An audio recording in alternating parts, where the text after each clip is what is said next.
I started this YouTube channel to encourage people who were sort of in the place where I am right now. I'm in grief, dealing with that, trying to learn this new path that my life has taken, a path that I had nothing to do with. A lot of the troubles and the struggles and the things that we go through, we are completely to blame. We did it all, or partially to blame, because I don't believe anybody, like in a relationship. If the relationship goes sour, I do not believe that it's all one person's fault. Whatever, if a marital relationship, sisters, family, whatever, it's never one person's fault completely. But sometimes things happen to you that are totally outside your control. You had nothing to do with it, but that's where you are. And that's why I wanted to start this channel. I wanted to be an encourager of other people dealing with loss, struggles, just things that happen in life that, even if it is a little your fault, that doesn't make it less painful. But it's like, well, I kind of did it to myself. It still doesn't mean it doesn't hurt. So anyway, I'm going through my comments this morning. It took about an hour. That's how far behind I was.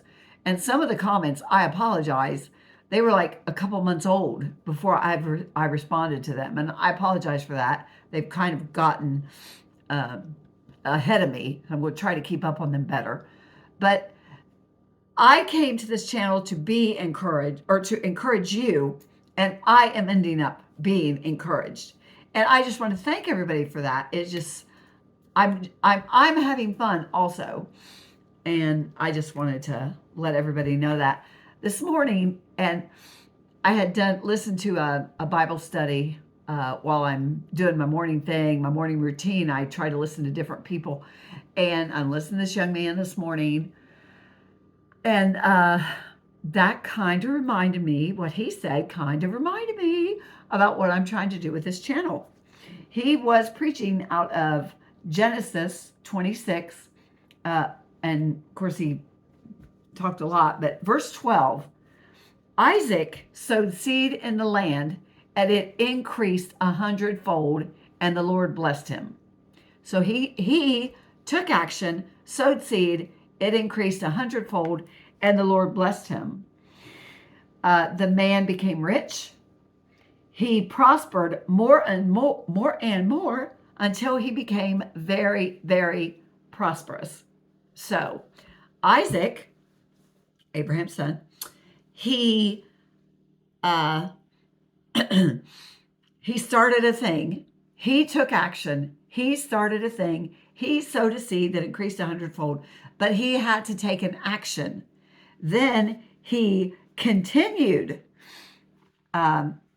He became rich, and he prospered more and more until he became very prosperous. So he started a thing, he continued in the thing, and then he became what he wanted, which was very wealthy. Well, what the Lord planned for him, to become very wealthy, because he started, he continued, and then he became. So I wanted to talk about this morning, what do you want to become? If you want to become a fit, healthy person, which who doesn't? If you want to become that, you have to take action. Then you have to continue in the action. If you want to stop eating sugar, have a sugar fast. A lot of people do that at the first of the year. They'll have a sugar fast. Okay, when you quit sugar, oh my goodness, it's so hard. You get cranky, or I do. You get cranky. It has effects on your body, all over your body. You become cranky, headachy. But if you can fight through that first few days or whatever, the headaches will lessen, the crankiness. Fasting, intermittent fasting. The first couple weeks that I did it were brutal, so hard. My stomach was used to eating. I've always been a breakfast person. I eat breakfast always. Since I've always had a pretty fast metabolism. especially when I was a kid. I was that beanpole kid that was like running everywhere and always had to have breakfast. Well, I just ate constantly back then. I would get home off the school bus and I would have a peanut butter sandwich and I don't know what else. And then we would have dinner at 5 o'clock. Okay, that's only like an hour and a half, but I was still starving by dinner time at 5. Anyway, that was just me. So when I first started intermittent fasting, mornings were my hardest. I would stop eating the night before about 6. By 8 o'clock the next morning, my stomach was used to getting fed and there was no food. Oh my goodness. From about 7 to 10 was my biggest struggle because my belly was used to getting me putting food in it. My stomach thought my throat had been cut. I was so hungry. But so the first 2 weeks were so hard. I would watch that clock, and I watched that clock for 6 months. I'd be like, ooh, another 20 minutes and I can eat. It was crazy. Anyway, but I wanted to become an intermittent faster. I wanted to lose weight. I wanted to become healthy. My blood pressure had gone up. That was my main motivation right there, was my blood pressure. It had gone up. I wanted to stay healthy, no statins. I do not plan to retire or to become older on drugs, on statins. I do not want to have to take blood pressure, cholesterol, whatever those pills are. I don't want to take them. So I want to become that fit and healthy. So I had to take action. I had to continue in that action, and then I will become what I want. If you want to become a worshiper, you have to take action. You have to worship, and then you have to continue in that worship. A Bible reader. Read 10 minutes a day. Just, I'm not much of a reader. I hear that a lot. People say, I'm just not a reader. So what's that got to do with anything? It's the Bible. How else are you going to learn? How are you going to meet God? How are you going to learn about God? Yes, you hear a sermon every now and then, and maybe you're like me and you watch videos every morning while you're getting ready. So you get some stuff, but you need to get in the Word.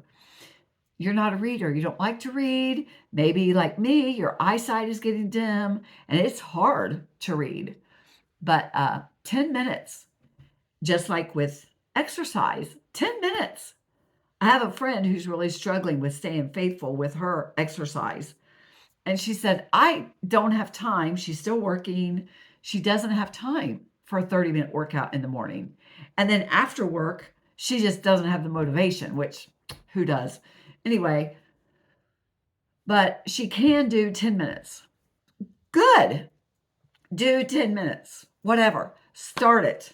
Start your thing and then continue in that thing. If you want to become a debt-free person, you have to start. You have to start paying off those little bills, and you will get such a dopamine hit whenever you get rid of some of those little bills, and then you can start attacking the bigger ones and the bigger ones, and it just feels really good. And you can see those small little victories, just that it makes the bigger victories even sweeter when you do that. If you want to become half of a successful, loving, contented, strong marital couple, you have to take action. Let's face it, men can be annoying. Let's face it, they do annoying stuff. They watch dumb stuff on TV all day long, or my husband did anyway. And oh my goodness, he'd watch the craziest things.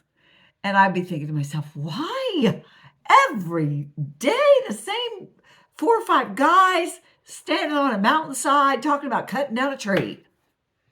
And the whole thing. And then you would see the trees start to fall and there'd be a commercial break. Like, really? That is the tension that you put to, and they're like, oh, it's coming down. And the tree's starting to fall and there's a commercial break. And then when the show would come back on, it'd be like, oh, then you see the whole build up again. Then you see the tree fall and it lands. Ooh, that was so exciting. Men watch that stuff. They love it. I know we watch stuff just as dumb and terrible. Baking a cake. We will watch a show about somebody baking a cake, decorating that cake, what they're going to put in that cake, how the ingredients measured out, all that stuff. I don't care about no cake unless I get to eat it. That's the only cake Karen I'm interested in. But so many cooking and baking shows of people doing a chore that a lot of people hire other people to do for them. If I could, I would hire somebody to cook for me. I'm sure not interested in watching it on TV. And they do the same things when the commercial break. She pulls it out of the oven. Oh no! And then there's a commercial break. I'm not eating that cake. I don't care how much work you put in it. I'm not going to eat it. But people watch that stuff. So, husbands and wives, people, half of a relationship, mother, daughter, whatever the relationship is, brother, sister, friend, we annoy one another, or we really can. But I want to become a good friend. Oh, and I have so many wonderful friends in my life who have taught me so much. Oh, I just love you all, and it just means so much to me. But if I want to become a good friend, I have to start a thing. I have to take action. I have to continue in that action, and then I will become whatever it is that I want. If you want to become a YouTuber and you want to start a channel because you believe you have something to offer people, and I think every single one of us does. We all have something to offer. You might think, oh, I don't know how to crochet or knit. I could not teach people how to do that. I do not know how to do IT. I cannot show you how to upload your document to KDP. I don't know anything. I don't know how to do chapter headings. None of that stuff. I don't know how to bake. I don't know how to keep my house running. I do not know how to make my kids do what I tell them to do when I want them to do it. I don't know how to do anything. Teresa, I cannot start a YouTube channel. Yes, you can. You know something. And even if you don't, you have experiences and thoughts and challenges. Even if your life is nothing but challenges, we're out here and our lives are just as challenging as yours. So you just getting through those challenges, even if you don't conquer them right away, letting other people see that you are in the trenches, you are right where they are. That's what has been so encouraging to people, according to the comments on my channel. And that's what's been so encouraging to me. Other widows have commented on the channel, or retirees, people around my age, people who have been in retirement for a while, or people who have been alone for a while, or people who have been alone forever. They comment. People who have the same concerns and struggles with their adult children, they comment, and it lets me know I'm not alone. I'm not strange. Whatever I've been thinking and feeling, yes, not everybody agrees with me. Of course, what fun would that be? I get quite a few comments of people saying, I did not agree with that at all.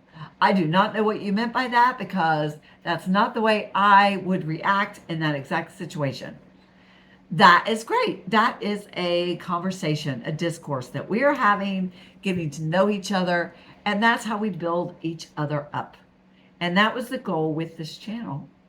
And it's just been wonderful. And I'm just so thankful. Even if no one is listening, and in the beginning, they're not. Nobody's listening in the beginning. It helps me to work through issues and challenges and struggles that I am facing. If I get on here and talk to my phone, nobody else is going to see it but me. I'm talking to my phone and I'm saying, this is how I feel today. This is what I'm kind of concerned about with Christmas. Or I'm kind of concerned about if I could never travel again because I just don't want to do it without my husband. Not because I'm incapable, not that. There's a thing on TikTok and all those kind of things, that places that you watch. These young women, um, they get so proud of themselves because they'll take a vacation alone. They'll go somewhere alone and they'll post on TikTok about how they went on a trip alone and they got through that and they had a great time.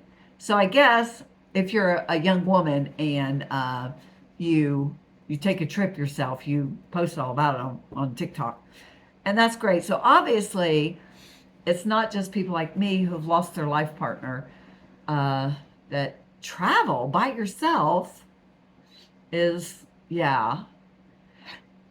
It's not it's not that I'm afraid to go through the airport or I'm afraid to get to a country that does not speak English.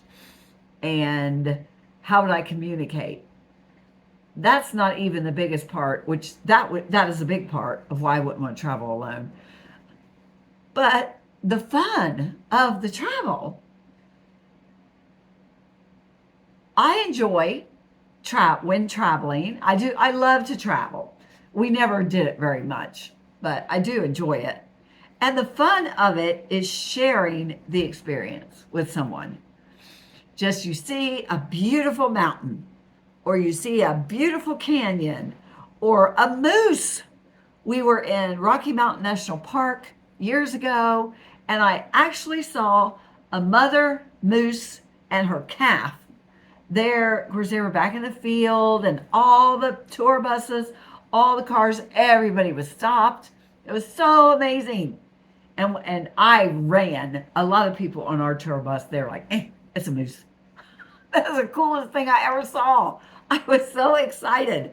And I ran like the length of 20 buses that were pulled over. I ran down there to where I could look across that field meadow, I guess. And is that what you call it in Colorado? I don't know. Here it'd be a field. Anyway, I looked out across there, and there's a mother moose, a cow, with her calf, and it was amazing. I'll never forget it. She was gigantic. She was huge. Her neck, it literally looked like, because she stretched out eating, and that calf was right in front of her. And her neck, it looked like it was 2 stories long. She was gigantic. And she's pretty far away from me. I wouldn't have went if she was very close. But anyway, and when I just ran back to the bus. I was just so excited.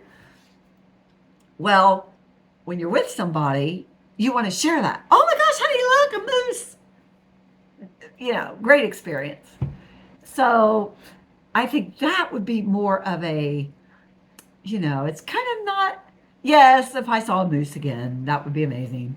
But it's just fun to share things with somebody who knows you,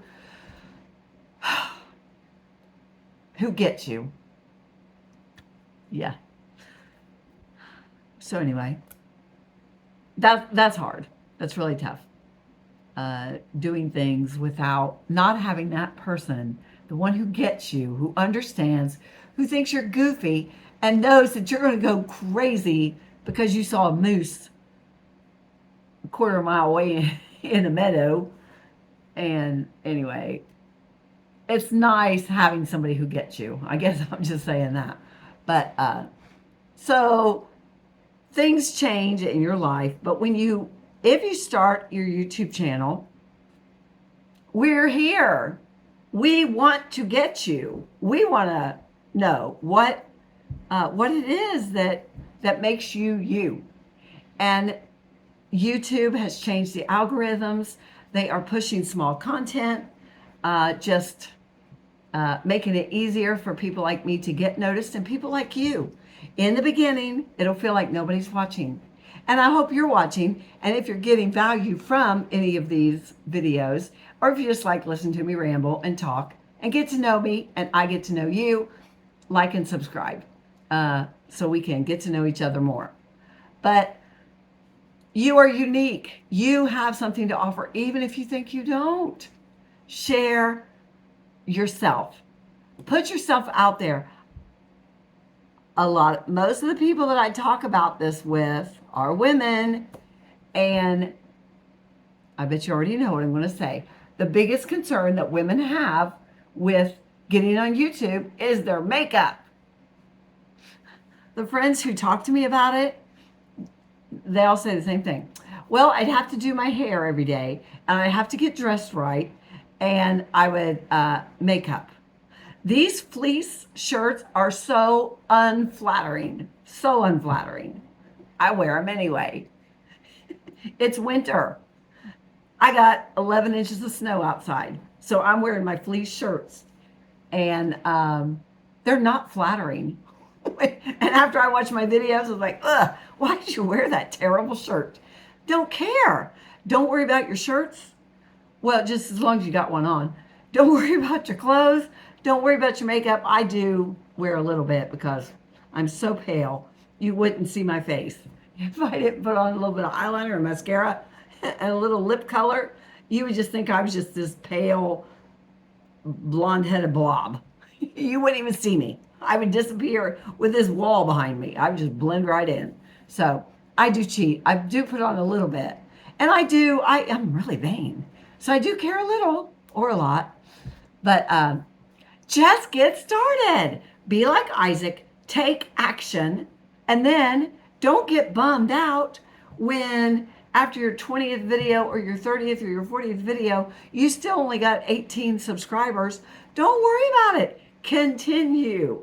If you think that this is something that you would enjoy doing and you would just like to talk and offer and encourage and bring joy to people, just get started and continue in it. Give it at least 30 days, at least minimum. YouTube is pushing content. I heard somebody say back in the stats year when I first started this, I used to watch all those videos and they're talking about editing and thumbnails and all that. Yeah, whatever. I don't care. I'm just having fun. But he was saying one person, it wasn't until like their 70th video that went viral and then they started getting a lot of attention. Or another one was like 118. Well, his videos, he used himself too as an example. It was up into the hundreds before of that video that went viral. And then he actually started gaining traction, getting subscribers and getting views. So it might take a long time. Who cares? What difference does it make? Like I said, I do not put much at all. Well, except my talking. But as far as like the editing and the scripting and all that, I don't put hardly any work into that. I get an idea, I get a topic, which is a lot of times based on a conversation I've had, a conversation I've seen on other YouTube videos, or my morning Bible reading and Bible study, and it'll just put a thought in my head, and I'm thinking, that's something good to talk about. It encouraged me, and I pray it can encourage others. Start there. Whatever interests you, if it encouraged you, if it motivated you, it will motivate someone else. Just get started and continue in it, and you will be prosperous eventually. Whatever reason, YouTube is supporting small content creators. They are pushing our work, and let's take advantage. It probably won't stay this way. Things like this are always changing constantly, so it's not going to stay this way. Take advantage while it is and have fun with it. I'm having such a good time. I really am. I hate to say growing because that makes me sound vain. I don't know. Anyway, but I think I am.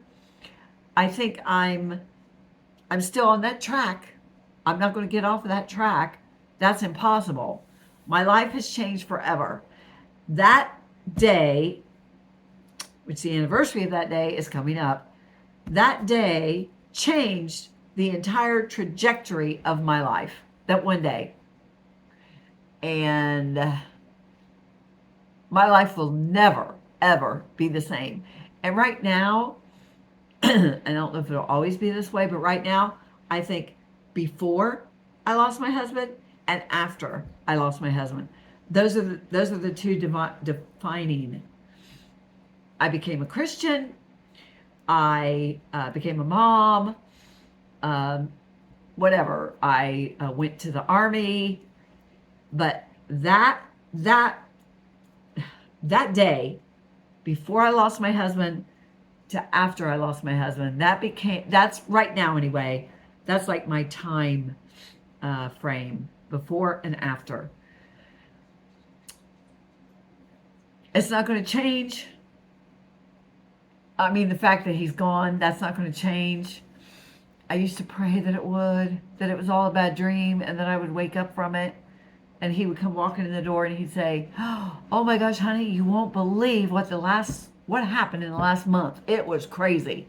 I would think I heard him in the other room, and I would stop, I would freeze, and I would tell myself, "Teresa, you know that's not true." But I had a panic attack one night. I don't think I've mentioned this before. Anyway, almost had a panic attack because I thought I forgot what he looked like. Literally, and sorry, I keep using that word. I am getting ready for bed. I'm laying down in the bed, and I couldn't remember what he looked like. It was the craziest sensation, and I had to keep telling myself, "Teresa, stop. You know what he looks like." Just a panic attack. So things always happen, and that's just the way it is. Anyway, you have challenges. You are unique. You are an amazing, extraordinary person who the Lord created in his image. He knows everything about you. He made you unique and special so that you can bless the world. He wants you to bless him and bless others. That's why we're here. And anyway, share who you are with the world. I'm having a good time with it. I think I'm learning a lot, not about YouTube, but I'm learning about myself. And I think I'm growing. I don't know. Anyway, like, subscribe, be a blessing with others, be an encourager, start your thing, continue in the thing, and you will become whatever that thing is that you are working towards. Have a blessed day and start your YouTube channel.